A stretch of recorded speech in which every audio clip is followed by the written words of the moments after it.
Welcome to Brooklands Members TV and Podcasts. I'm Steve Clark and I'm delighted to be joined by none other than Richard Noble, OBE, only one of 3 people alive in the world today to break the land speed record. Welcome, Richard. Thank you, Steve. Thank you very much. It's a pleasure. We're here to chat about your latest best-selling book, simply titled Take Risk. But before we do that, I know you're a very active man and not known to stand still for so long. So what's lockdown been like for you? It's been an extraordinary experience. I mean, first of all, there's a real personal fear about what's going on because basically I'm over 70 and therefore vulnerable. Secondly, I've been extremely angry about the constant failure of the government to communicate properly and also to handle the PPE issues for the unfortunate people working in the NHS, which I think is unforgivable. And it's all, and in the meantime, of course, I've got a number of startups getting going, which is really good and really exciting. But it's all part of this British thing. We really have to shape up as a country. We really have. We can do a lot better than we are actually doing. Mm-hmm. I think we could probably talk about this all afternoon, Richard, to be quite honest. And we wouldn't get round to the wheels. Yeah, that's right. Absolutely. Richard, you were booked to be our guest on July 9th to talk about the book and your life. I really hope we can rearrange for later this year. We have some news that the museum is going to partially open sometime in August, but that really doesn't allow any gatherings for talks or lectures. But we'll just have to bide our time. As soon as we can get something in the diary, I'm sure you'll be happy and safe to come and join us. Steve, I'd absolutely love to come. Throughout all these various projects, they've been, Brooklands has given us an opportunity to present them and to get to know the team members and everybody involved. And it's been a huge privilege. Thank you. So you were the fastest man in the world in Thrust 2 for 14 years from 1983. Couple of things. How did you get into land speed record breaking, and was it something you always dreamed about doing? Yeah, it absolutely was. My father was in the army, and we were based in Inverness in Scotland. And one day he took us for a drive around the north side of Loch Ness, and there was John Cobb going for the world water speed record. I never saw the boat go, but I saw the Crusader boat sitting there on the jetty. Incredibly futuristic design, which even today would be seen as futuristic. And I was just amazed by the whole concept. Here was a 52-year-old guy setting out to achieve the fastest ever speed on water with a very, very high technology craft. And something happened. I can't explain what happened, but I just suddenly got hooked on this. And throughout my life, I've always been going back to it. It seems that it's very important to me. I know you're a very patriotic person, Richard. Do you think there's a link between that and setting the world speed record? I'm absolutely sure there is. I mean, I really am. You see, we live in a very odd country right now. Britain doesn't really have any kind of identity. I mean, a lot of our difficulties are about the fact that the country we don't know what the hell the country really stands for. We are, of course, coming out of the EU, and so consequently countries got to have some sort of identity. And things like achievements like breaking world records are very important in creating that identity. The other thing too about it is that the world land speed record attracts the most enormous audiences. And to give an idea, with Bloodhound, we did about £1.5 billion worth of media exposure in over 200 countries. I mean, it is enormous. Mm-hmm. And then, of course, the other thing about Bloodhound was that we pioneered the use of linking the project with the education. And to put it in perspective, Britain's education record is not particularly good. If you look at a thing called PISA, the Programme for International Student Assessment, we've been dropping down the rankings there for years. And the effect it has on the kids is extraordinary. They get so worked up and so excited about it because, of course, we're doing it for real. Yeah. And I think there's something to do with screens here. Most of the kids today, of course, live in front of their screens. And as you know, Steve, everything on screen can be photoshopped, can be modified, can be fraudulent. But the thing about a land speed record is that is not fraudulent. That is for real. That's real life and death stuff. Indeed. I have to say, Richard, at this point, that I found your book fascinating. And I'll come on to why in a moment, but you publicly state right at the front of the book that it is an unusual publication. Yeah. Why did you think that in the first place, or did you mean for it to be unusual? Oh, I absolutely meant it to be unusual, and it was absolutely intentional.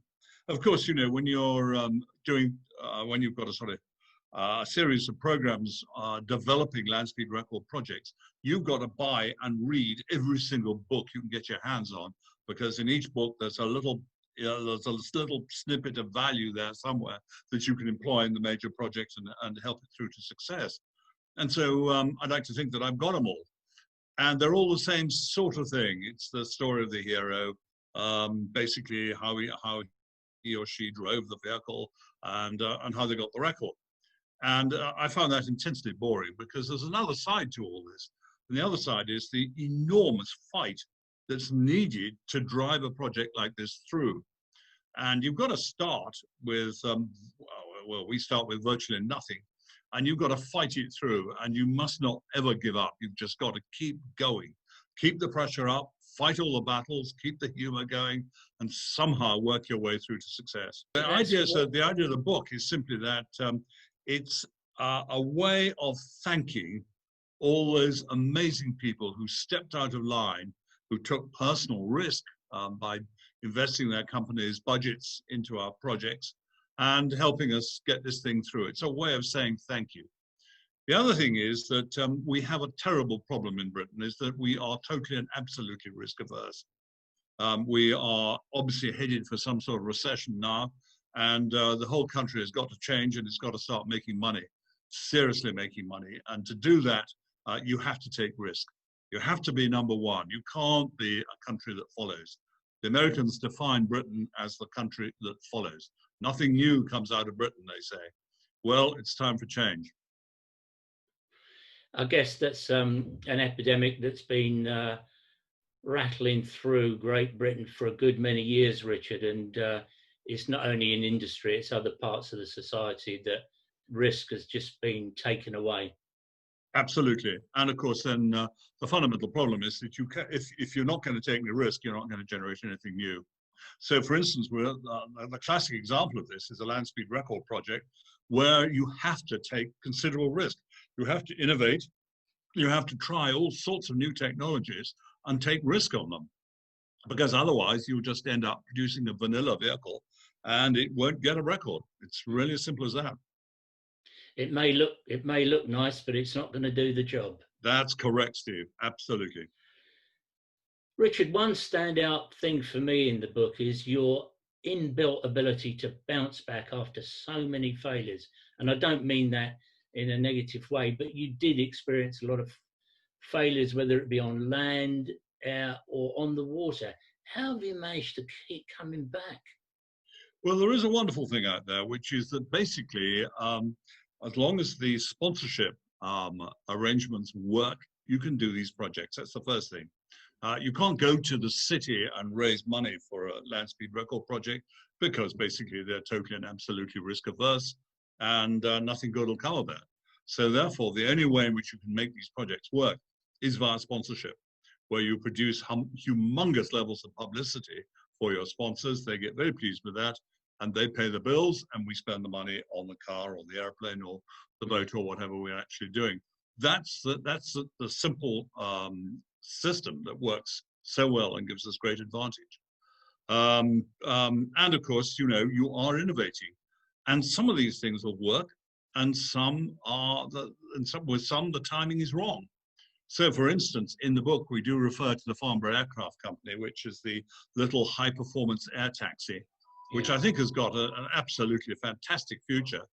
And now what's happening as a result of the publishing of the book, I've got people coming forward saying, hey, the time is right to do this now. The airlines are in a hell of a mess. You've got the answer to that. You've done all the work. How do we get started? I mean, it's absolutely fascinating. So The problem with particularly the industrial type of projects that we've been doing as well is it's very, very difficult to get this thing right, get the timing right, because the projects do take a long time to do. It takes a long time to build and design, build, test, certificate an airplane. You know, and you hope that by the time you come out the other end, there'll be a nice strong demand for the product. And in our case, I think probably we were too optimistic. But the interesting thing is, here we are, that was 2006, 2007, and people are now starting to recognize it. Big aircraft aren't the future. No, they're not. What we want is point-to-point travel, very fast and bespoke, and also at a sensible price. And the great thing about the Farnborough F1 airplane was that traveling almost as fast as a Spitfire, you could go for 1,000 miles, and the cost per mile is the same, is around, well, it was certainly when we were doing it, about the same cost per mile as a Range Rover. Mm. So you really can change things. And the pilots at British Airways, we've made a big mistake. We started our careers flying little airplanes because that's how we got through our flying licenses, etc. And now we're in the big airplanes. We don't fly the big airplanes anymore. Mm. It's only occasionally that we actually are allowed to land them. And we would love to get back to flying a little airplane. We really would love to do that. And if we can do that, that would be absolutely amazing. Yeah. And the other thing I think you've made pretty plain to see is that we now recognise that major airport hubs are in the wrong place. Yes, absolutely. And the stupid thing about it is that there are some 10,000 small airfields in America. There's 2,000 or 2,000 to 3,000 in Europe, and you're never more than about 20 minutes drive away from any of those. Mm-hmm. Let's get back to the record breaking. I know you believe it's a great team thing. Give us a flavour of what it's like to set up a successful land speed record team. Well, the first stage you've got to go through is to define what you're actually setting out to achieve. And then, of course, you've got to find out what the current record is and what the competition's doing and get some sort of feel for it. Then you've got to amass effectively the new technology and the new concepts, which will enable you to get a considerable advantage over what has gone. And then gradually you've got to build your team as people join it to kind of join in. Obviously, of course, the money is crucially important because people have got to be paid, and you've got to be sure that you can keep it supported. And some of these projects are very long. Bloodhound, of course, was very, very tough for 11 years. It was an absolute bloody nightmare for 11 years. And some of these deals took so long to do, simply because the big companies, your potential sponsors, they're often very risk averse, and they find it very difficult to actually join something like Bloodhound. There's one famous one, which was a car company, which took 6 years to get the deal. We got it in the end, but 6 years was an awful long time to keep fighting. Yeah, I guess it's the old eternal problem of a quick return on investment. Well, yes, that's very important. But the point about it is that the publicity is so valuable that this enables you to get your quick return from your conventional investments.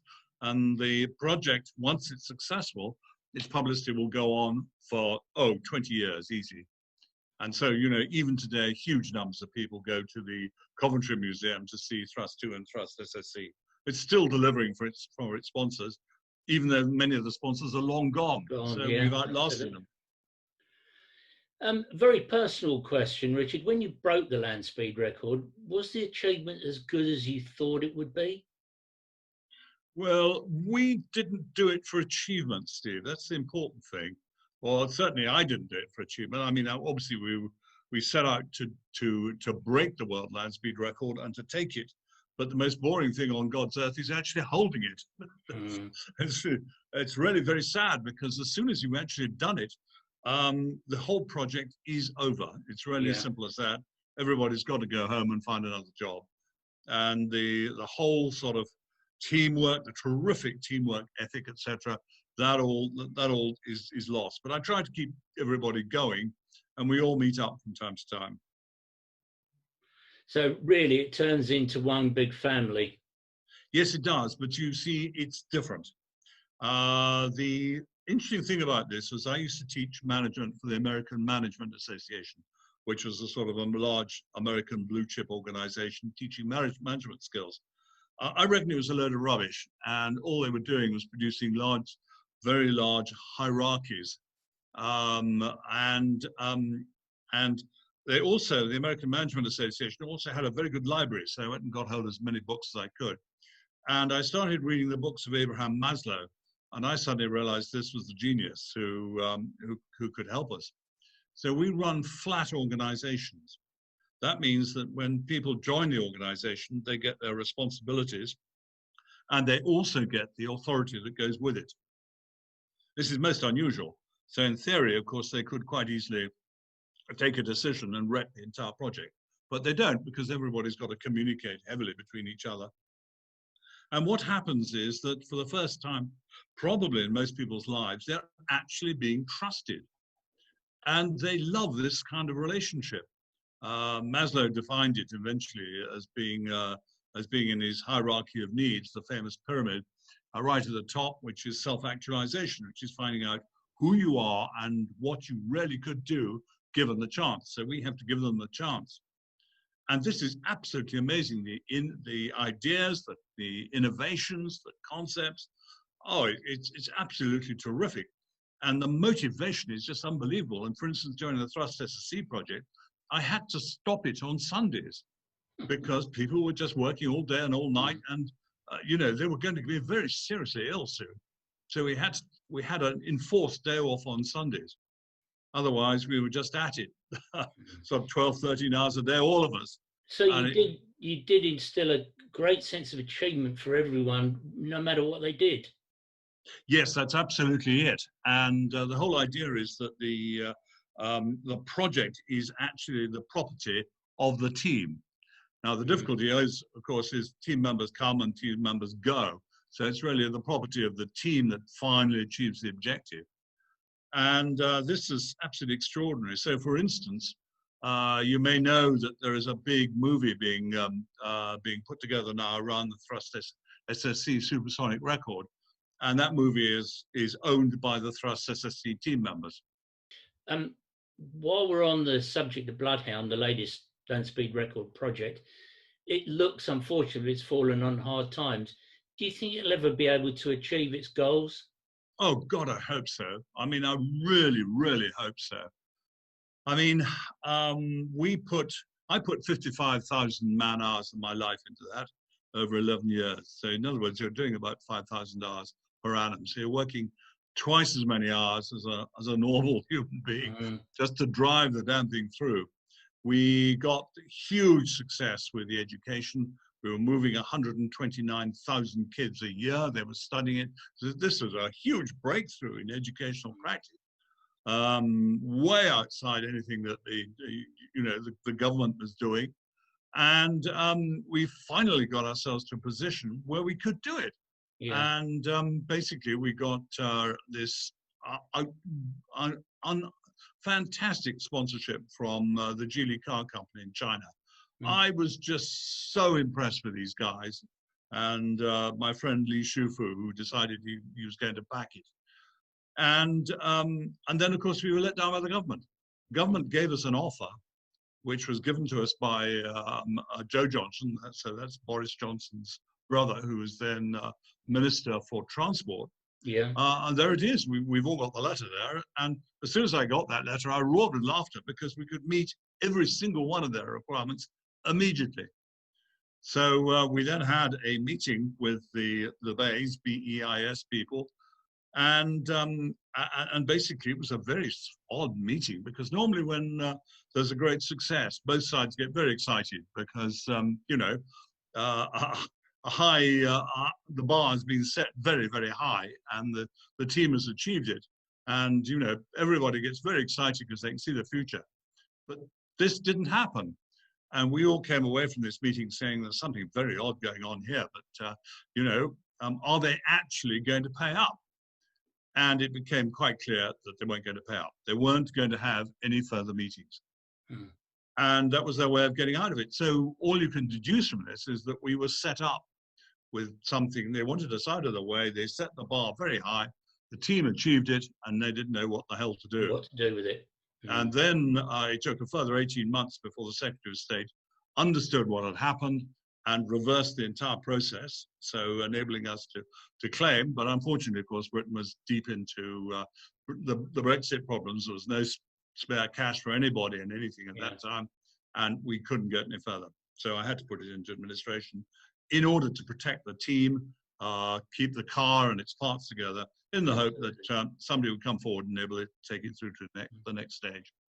Richard, did the educational aspect of it surprise you? Yes, it did. I'd always known that there was a real potential here, because when we did Thrust 2 and when we did ThrustSSC, the number of people who came forward. Remember, in each case, we had a large supporters club, generally of about 5,000 or 6,000 people. And the number of people who came forward to say, my son has just become an engineer because of what you've done, it became quite clear that it has enormous power and enormous capability. The greatest moment for me certainly was when we ran the car at Newquay in 2017. We had 3 days where we were going to demonstrate the car that October. And one of the days, the last day, was the education day. And we had 3,000 kids on site at Newquay Airport there, for our day. And it was absolutely astonishing. They were absolutely so committed to it. They knew the names of all the engineers, so they got stuck in asking the engineers questions, etc. When we ran the car, they were dancing up and down. They'd never seen anything like it. And then I realized what was actually happening, because these kids are the product of the screens. They don't get anything that's real. And there's nothing more real than a land-speed record car herring down the track at over 200 miles an hour in full afterburner and shaking the ground and everything around it. So, you could see that it really, really worked. And something the part of the educational system had never managed to do, I guess. No, they hadn't. They really hadn't cottoned on to all this. And the problem, of course, is you're back to the terrible hierarchical systems we have in this country, and again with education, where everybody's sort of focused on meeting objectives and meeting targets, and the kids are not getting that opportunity to actually discover things for themselves.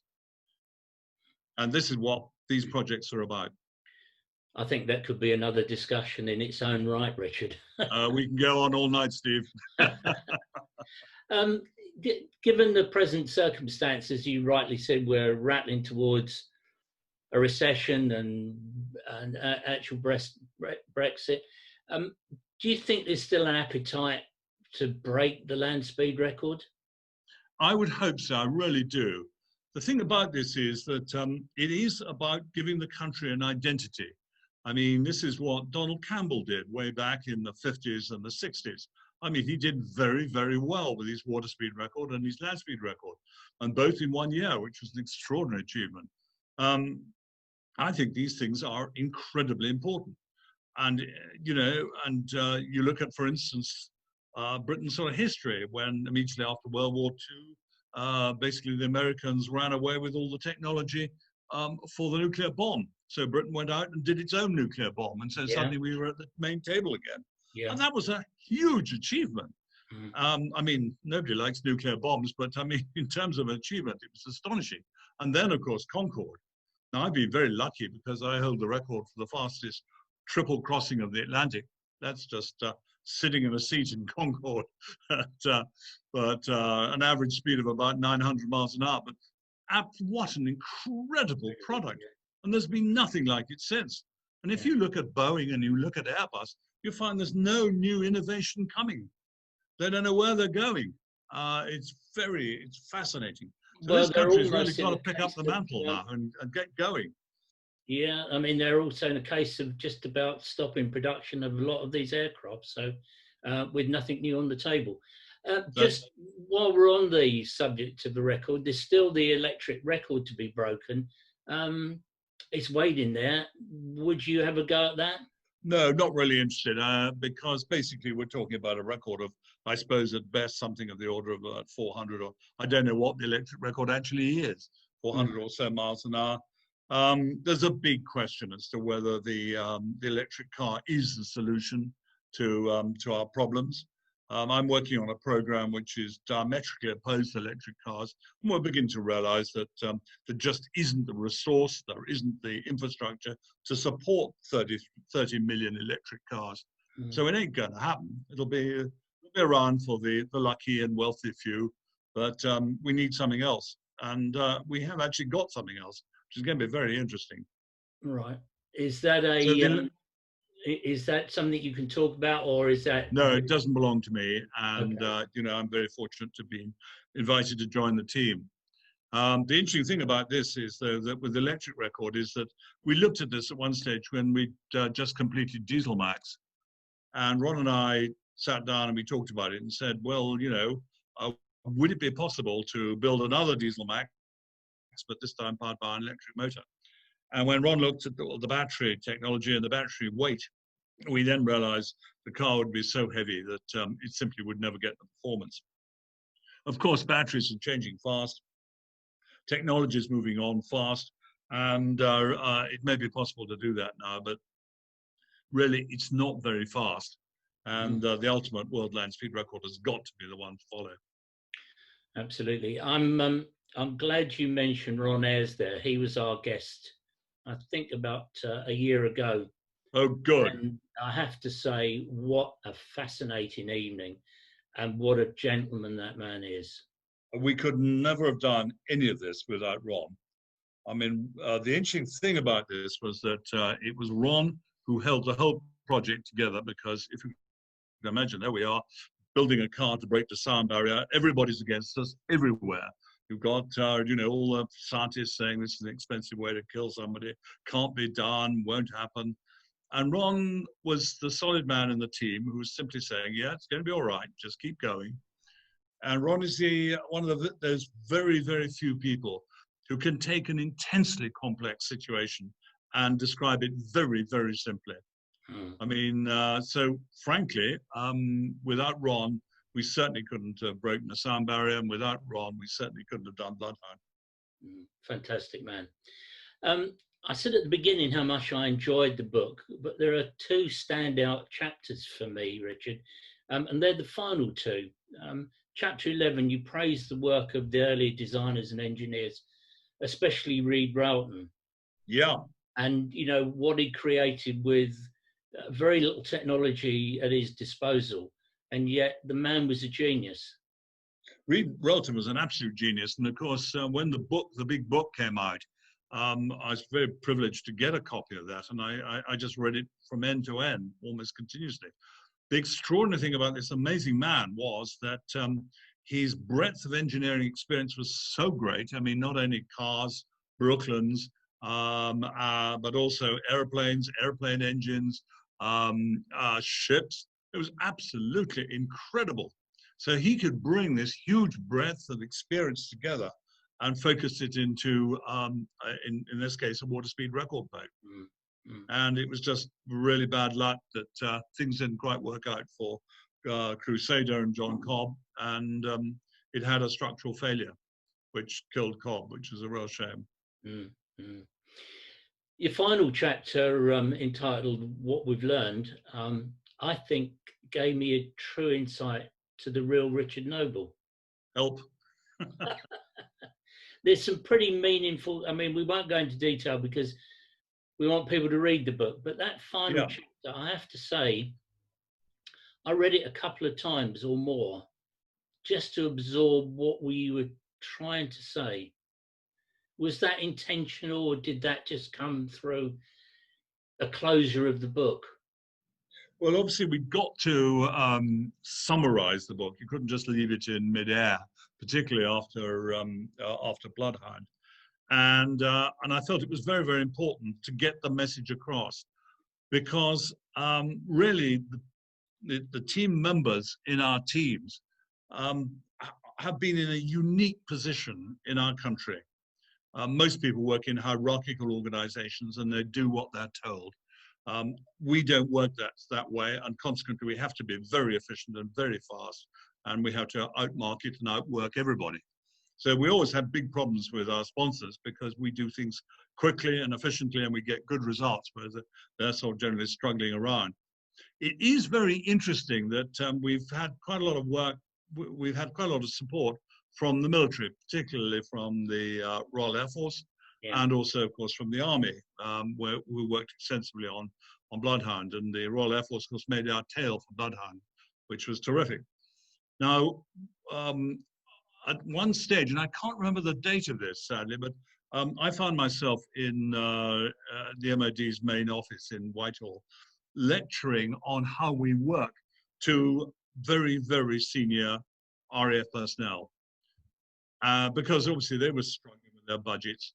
And basically, if they could adopt a system like ours, they'd save an enormous amount of money because they'd be very quick, they'd be very efficient, they'd get the right answer more often, and they could achieve much more with the limited money funds that they're given.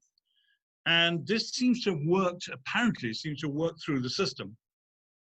And they tried a flat organization, but it failed. And the message that came back to me, it was very interesting. They simply said, look, the employees in the Royal Air Force belong to a hierarchical structure. They're told what to do, and they go out and do what they're told. This is not a situation where they're allowed to think for themselves or also to innovate themselves. So when the RAF guys tried to put this thing together, basically the employees just said, this is not for us. You know, we don't have the right culture for this. It's fascinating, absolutely fascinating. And that guy, Abraham Maslow, way back in 1943, was an absolute genius. Mm-hmm. You open up at the beginning of chapter 12 and to say, to understand risk, we have to live with it, encourage it, and accept its consequences every day. Absolutely right. And the thing about these projects is that we have to live with risk. And we have to accept risk because risk is essential to getting innovation and getting extraordinary results. And certainly with the land speed record cars, we've had extraordinary results, and we might get some with the aviation ones in due course. But this is actually what it's about. And you've got to take risks. Now, the interesting thing is that if you spend your life taking risk, then you have a sort of innate understanding of risk, and you know what you can do as a team and what you can't do as a team.